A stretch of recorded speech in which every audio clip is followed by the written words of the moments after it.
Iikakoirien kylä palaa! Johtaja! Eikö ole vastaan luojan tahtoa polttaa Iikatalo? Ei hätää, Iika-perhettä ei enää ole olemassa. Meidän täytyy tuhota kaikki, mikä liittyy siihen.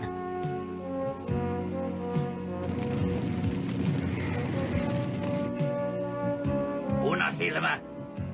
Sietäisit hävetä! Oletko sinä vielä elossa? Pelkästään, että minä valtaisin talon, joten päätin polttaa sen. Nyt sinä erehdyt. Hiljaa! Taistelukoiran velvollisuus on totella johtajan käskyä. Mutta johtajahan on kuollut. Tähän asti olemme noudattaneet esi-isiemme käskyä. Nyt me mielestäni voimme lopettaa tämän turhan kamppailun. En halua kuulla enempää! Talon taistelukoirille pyhä, jos se palaa, minä palan sen mukana. Minusta tulee yhtä pyhän talon kanssa. Se kuolee.